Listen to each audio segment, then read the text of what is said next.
Ladies and gentlemen, please welcome senior correspondent and former anchor and managing editor of the PBS NewsHour, Judy Woodruff.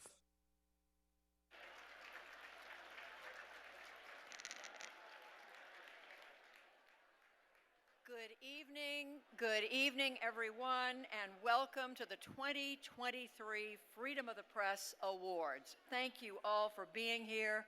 It is a thrill and it's an honor for me to be back here tonight, this time as your host, as we celebrate this year's award winners and the tremendous work of the Reporters Committee for Freedom of the Press.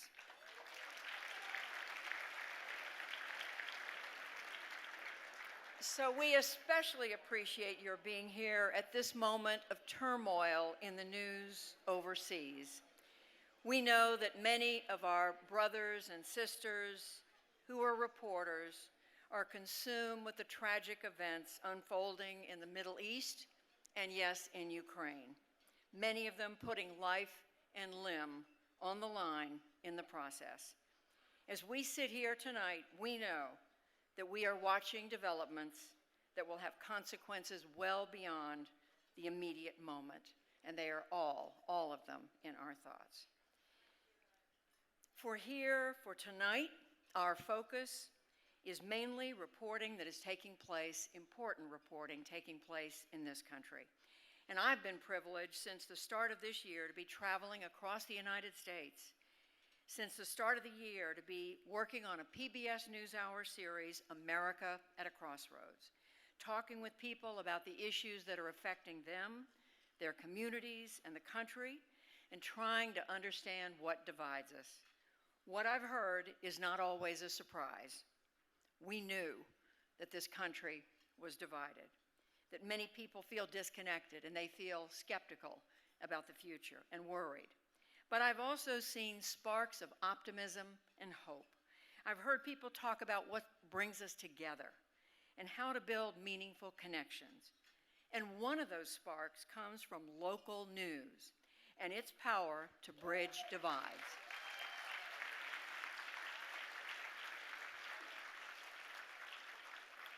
It is unfortunate that it's taken a few decades and the collapse of so much of the foundation of local news in America for enough people to notice, but thankfully now people are beginning to pay attention. And tonight's honorees represent the brightest and boldest in local news across the nation.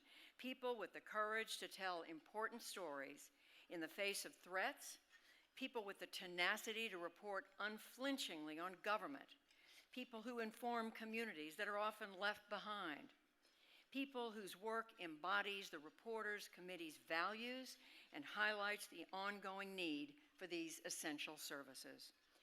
Throughout the evening, we're going to hear from our honorees and from industry leaders, and I'm lucky to be the first to congratulate tonight's recipients.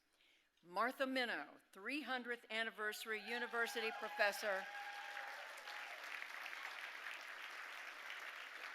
at Harvard University, and Pierre G. Thomas, Chief Justice Department correspondent at ABC News. Both of them are receiving the Career Achievement Award this evening. Rachel Aston and Glenn Cook from the Las Vegas Review-Journal, and Lizzie Johnson of the Washington Post. They are our Catalyst Award recipients. Local Champion Award winner, Rebecca Lansbury Baker. She is Executive Director of the Native American Journalists Association, now known as the Indigenous Journalists Association. And our Rising Star Award winner, Ashton R. Lattimore. Editor-in-Chief of PRISM, the independent nonprofit newsroom led by journalists of color. Thank you all for your dedication to the First Amendment and for protecting our right to know. Freedom of the press in 2023, more than ever, is a pillar of our democracy and of a vibrant local news ecosystem central to civic health. It might not seem obvious, but sometimes journalists need a lawyer to help tell important stories in the public interest. In the Reporters Committee, newsrooms big and small can find the support they need to report the news we all need. The Reporters Committee's mission is so important, providing free legal support for journalists and defending the right to gather the news. In 1970, the Reporters Committee's founders created this organization to counter threats to press freedom and, in turn, to our democracy. Over the past 5 decades, this organization has supported the entire journalism community, from local reporters and freelance photographers to investigative journalists and documentary filmmakers, so that they can keep us all informed and hold public officials accountable.